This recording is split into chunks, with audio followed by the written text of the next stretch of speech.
Hey guys, this is Music Hour with Nathan Smith. This is our Halloween special, and we are here with One-Eyed Doll. This is Junior, and what do you do for the band? I'm the drummer. Okay. And this is Kimberly Freeman. Hello, I play guitar and sing. And songwrite. Okay. Explain a little brief history on One-Eyed Doll. Well, I started a band back in 2005 in Oregon. Mm-hmm. We were a 4-piece band, and we just right out of the gate recorded a basically live album in a garage and hit the road. Just we all lived in my van, and we just started touring. You know, place to place, Mm-hmm. just passing around a hat for gas money and busking and stuff, and sometimes, you know, playing in clubs, and just like really kind of crusty punk style. And we ended up in Austin, and I ended up losing 2 members in transition of living in Austin, but we just kind of kept playing. Mm-hmm. Because we had shows booked, and we really decided to try to work the local scene hard. And so I just wrote a bunch of music that we could pull off as a 2-piece and still sound good, like there wasn't anything missing. So I started doing that, and it was just a drummer and me left, and we were just auditioning people and hoping to get replacements for the people who had left, but right people didn't come by, you know. So we were playing a 2-piece show at Emo's on 6th Street in Red River once, and Jason was at the show, and he had seen us online and came to hit us up to record an album in his studio. And you know, being homeless at the time, we didn't really have a budget for that yet. So we traded him painting work for studio time. yeah, they painted the inside of my house. Nice. That's how the first album happened, and my last bandmate from that original lineup left before that album was finished, so it was just me after that, and I changed the name of the band to One-Eyed Doll and released the album myself. Mm-hmm. And over the years had many different lineups, had 2-piece, 3-piece, 1-piece bands, and all under the name One-Eyed Doll. Never get rid of this guy. He's And good. eventually Jason joined the band after recording many of my albums, so he's been a big part of the music from the very beginning, a big part of our sound in the studio. Actually was playing bass and singing on the albums before he was ever in the band, so Wow. he's one of those super producers that can play every instrument and songwrite and sing. All Yeah. singing, all dancing. So he does all the Record engineering. producer. He's a super producer. So, you know, but I didn't know that he could play the drums. And once I found out, and that he was actually very good, that was it. I didn't start had out to very have good, but He was mine after that. she basically said, you know what, you're the drummer now, and I was like, oh, I guess I better start practicing. Yeah, yes. Well, I went in to record, and I had this one song that was, I guess it was in a weird meter, and I didn't realize it. And I was like, yeah, this one's a little hard. Like, you know, my last drummer, he really couldn't wrap his head around it for some reason. I don't know. We jammed it for like 6 months, and he could never get it. So there must be something weird about it. And so Jason's like, well, let's just map it out, and you know, let me just figure out what it is. I was like, okay. So he sat down on, I guess, his buddy's drum kit. That was at James's house. It was mine, yeah. I had a studio drum set. Oh, that's Ah. right. It was the studio kit. It was a nice kit. But it was Airplane Man. No, it was Beautiful Freak. No, it was Beautiful Freak, right? And so I started playing And then he starts jamming along and totally nailed it, like first try. It's like, well, let's just keep doing this. That was maybe a fluke, you know. He got lucky. And then, but no, we kept jamming, and he totally had a really, I mean, he, you know, Jason's familiar with my music since he's been working with me longer than anybody has anyway. But he just really knew what to do, and so after that, I was just like, you are in the band. I'm sorry, I'm sure there's other stuff going on in your life, but you're in my band. And we've got shows next weekend. Yeah, and I'm like, next weekend? I mean, he got that one song nailed so quickly. I was just like, you got this, easy. There are a lot of people well, not really a lot, but more than what they let on, that I call the Omega musician, which can do like just about anything. They can play, do, and you know, when they bring that, they're like, you know, we can't do this song because of this ain't right and this ain't right, and all of a sudden they come back like the next day or something and be like, yeah, it's done. Yeah, Jason, he is the alpha and the omega. You know, he's the beginning and the end. He can do anything. And drums is one of those things that I had never even really thought about that he could do. But he's really a great drummer. I ran a kind of a low budget recording studio for 10 years, and a lot of people that record in, you know, $15 an hour studio don't really know how to play their parts right. And for me, some of those. It was really important that everything that I recorded sounded great. So a lot of times if somebody just like couldn't handle their drum part or their bass part or their keyboard part, like I would be like, oh, let me do some editing, and and I would try my best to play their exact part, and I would learn it and like, you know, put it down. And like 10 years of doing that basically gave me experience, you know.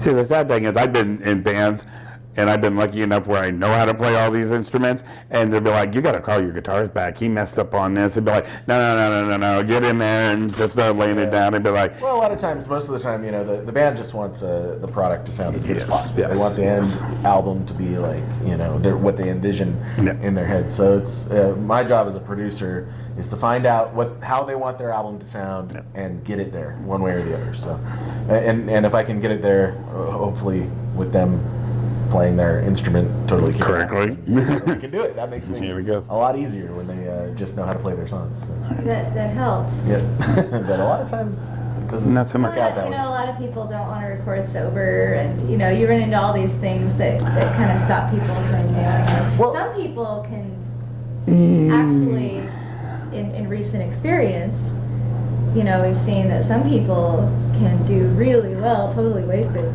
Yeah. But you have to be really good at what you're doing, you know. To get it I will tell you something about Kimberly that I really appreciate, and that is that her abilities are up here, but when her songwriting, she makes sure that she's comfortable. You know, if she writes a song, really work out. She wants to make sure while she's writing it, it's something that will be easy for her to sing, easy for her to play. We play the songs so that, you know, we write the songs so that we can go out and play them live and nail them. Yeah. And a lot of When I bands. doll stuff, I want to be able to play the songs on stage, so Yeah. they have to be somewhat simple for me to put my full like performance energy into it, as well as playing the parts. I think you have an awesome They're range. Very simple, thank you.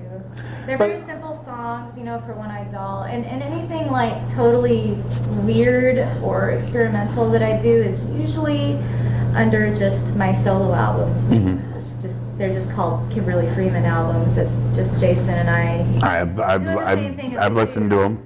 But and we've got a lot of that in the works right now. That's cool. But you know, so that's the kind of more like, okay, we want to make an electro pop album. That's going to be not One Eyed Doll. I'm just gonna do, you know, there's just all sorts of cool experimental stuff that, you know, that my songwriting goes in that direction. But it's probably not going to be mostly what we're doing for shows, because I just, you know, I don't do anything super complicated live. I try to keep it simple. Well, I did notice with the new album, it does sound a little different than like the past stuff, but I really like it. I mean, yeah, it was a totally different vibe. A lot of the like kind of music of that album was written on acoustic instruments, banjo and mandolin, out in the redwoods, Santa Cruz, amongst these big trees. So it's just got a different vibe, I think, just because the music kind of came from a different environment than we were usually in, you know. So. And I also, to me, it seems a little bit more serious. It's a serious subject matter. Yeah, because in the past stuff like with, you know, bulimia and stuff like that, I mean, I totally love that song. I think it's, but, Bulimia is a serious song. yeah. Oh, well, It's it's, upbeat, but yeah. I mean, yeah, it's a serious, I've been with people that kind of suffered from that, but it was kind of how you fit in the lyrics, like macaroni. and I'm standing there jamming, I'm like, macaroni, I'm like, Well, you know, it's a true story. It had to do with pasta. There's the bulimia. I'll just tell you. I don't usually tell people what my songs are about that are super like metaphorical. But I was on a train in China with a friend, and I was going across the country. And so I had this really long train ride, and it was one of those trains where there would be like 6 cots in a room. And so you're like, you know, just sharing space with these other people. And there was a family. It was, I think what it was 2 grandparents and a little kid who, I'm gonna say he was 8 or 9, really cute kid. And so the way that you eat on the trains over there is that they sell these little ramen bowls, you know, like cup of noodles. Kind of things, but like way good. They're really good over there. And you know, so there's some just like super spicy, like really hot peppers and everything in them. And there's like a boiling hot water spout in the hallway of the train. So you take your little cup of noodles thing, you go fill it up with the boiling, scalding hot water, put the little paper lid back on, and take it back and wait for it to cook itself, and then you eat it. So that's what this little kid had done, and there was this little floppy fold-out table thing that came off of the side of the wall, and he had it on there, and he was like trying to hold it, you know, and this train is just super bumpy, and he's, you know, he kind of opens the little flap and takes his chopsticks, and he's like trying to eat it, and it spilled on him, like on his face and everything. This poor kid, it was still just steaming hot. And his grandparents, like his grandma, starts screaming at him that he's a stupid egg, and that's what you call somebody who's really insulting them. And that he better finish that food, and he better get the noodles off the floor and eat them. And so he did, and he's crying, and he's trying not to cry, but he's crying into his food, you know, and he's like snot and tears, and he's scooping back his noodles and putting them back into his bowl, and my heart is breaking for this kid, and there's really nothing I can do for him. Like, I really couldn't step in. It's not how it is over here. It's totally different over here. So, and I felt like a horrible person that I just couldn't do it for him. And so he's putting this stuff back in his bowl and puts it back on the table thing, and she's like making him eat it. And his snot and his tears are going into this bowl, and he's crying, and it's scalding hot still, and it's burning him, and he's eating it. And my friend looks at me, and he says, he's eating his sorrow.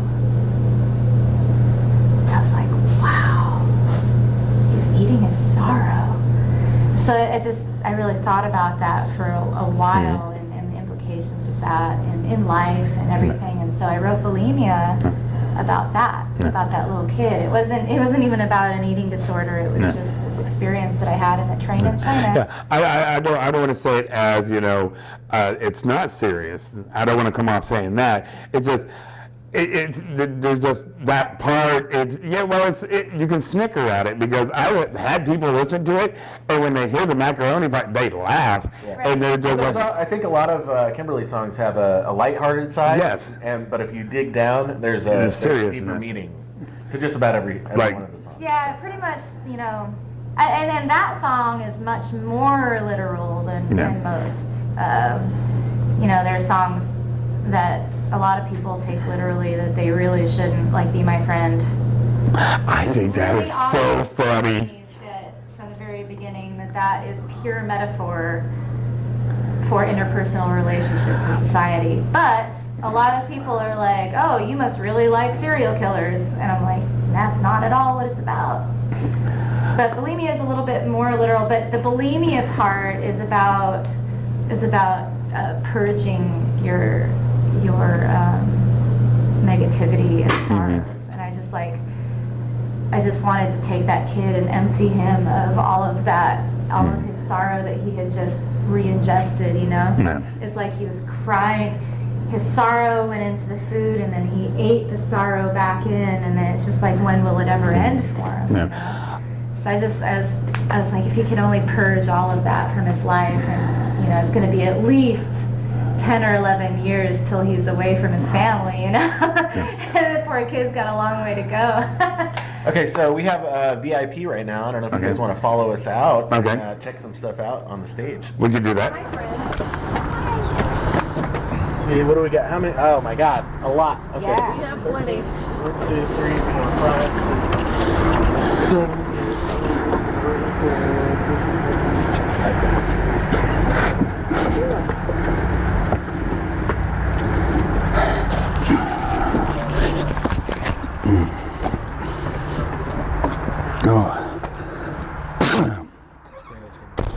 Okay, so what's going on right now is that they're going to invite their fans in for a VIP sound check.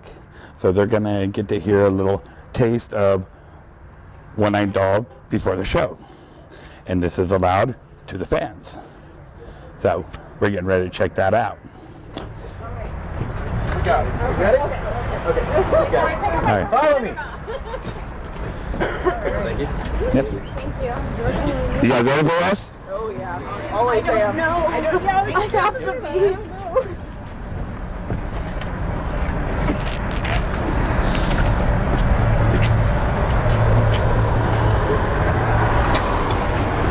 Go ahead, bud. Thank you. Get up there.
That way, you know, I don't have to worry about it later. No, we were trying to yell.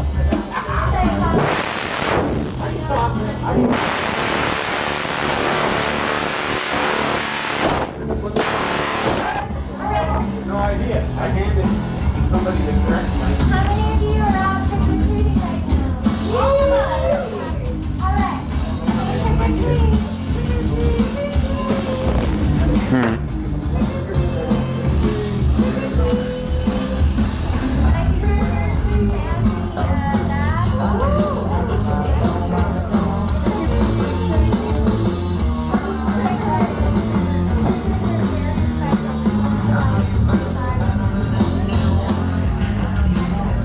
I want to get it from the other side.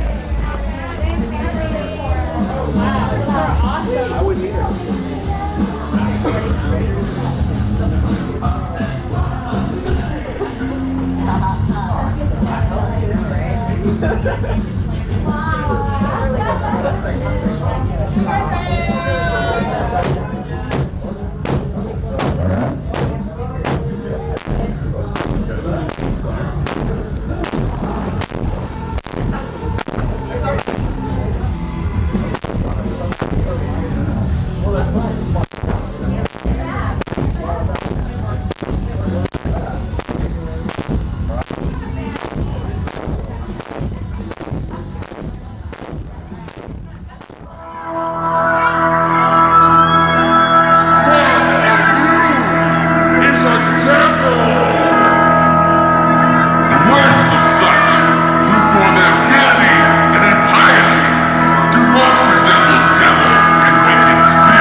here is Junior. And we are One-Eyed Doll from Hell! Now this first song I'd like to dedicate to all you crazy people and demons out there tonight. Do we have any crazy people in Kansas City? Any demons in the house? All right, this goes out to you, my new friends. It's called Committed.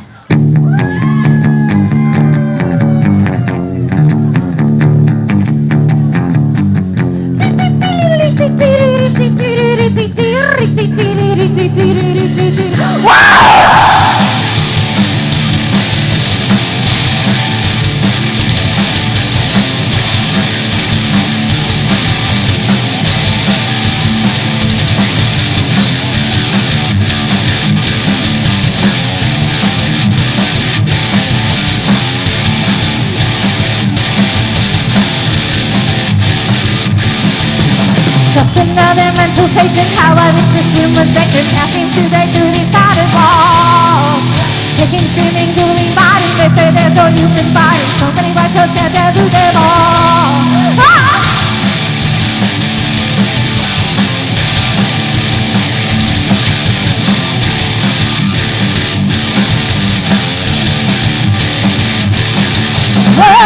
One more marking in society. Can't you see I'm not a bride? I'm no simple proletarian. I've been bred for 30 years.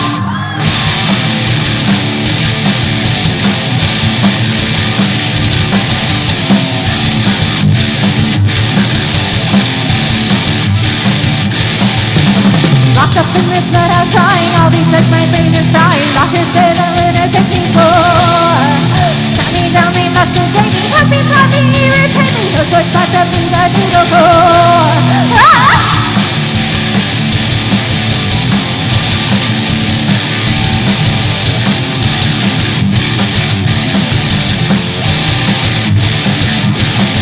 Well, one more marking in society.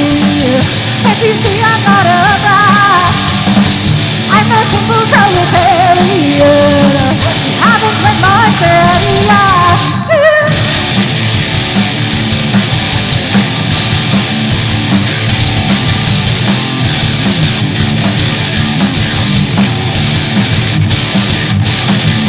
To be a sheep, a blissful guinea pig. Ignorance is your god too. Society waits with open arms. We'll brainwash the demons out of you.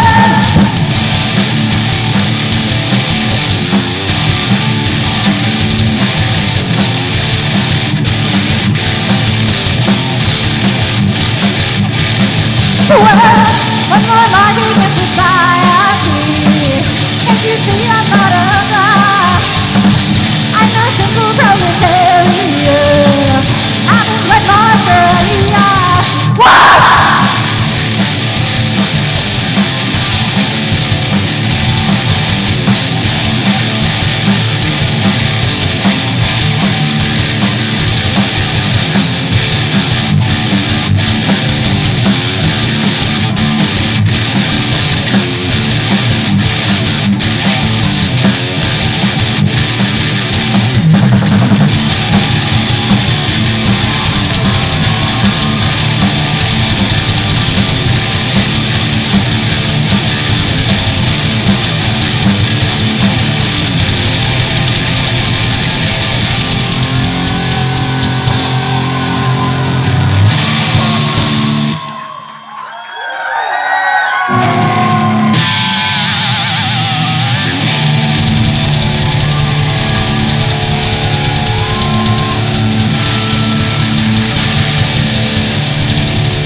Thank you. Would anyone here like to hear another song? I'll take that as a yes. This one's called Break. 1, 2, 3, 4.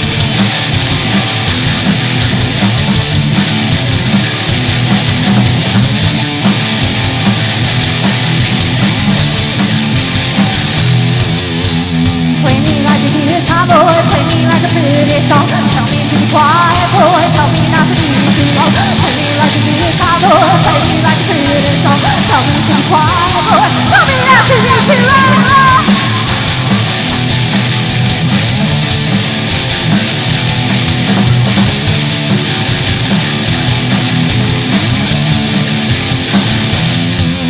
And I gave you silence, and I gave you everything, and I played my silence, singing Kansas City.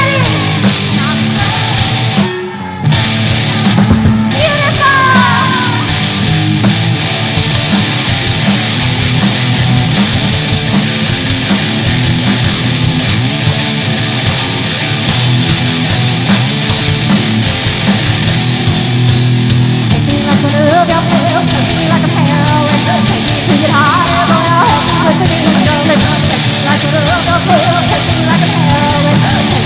higher, boy.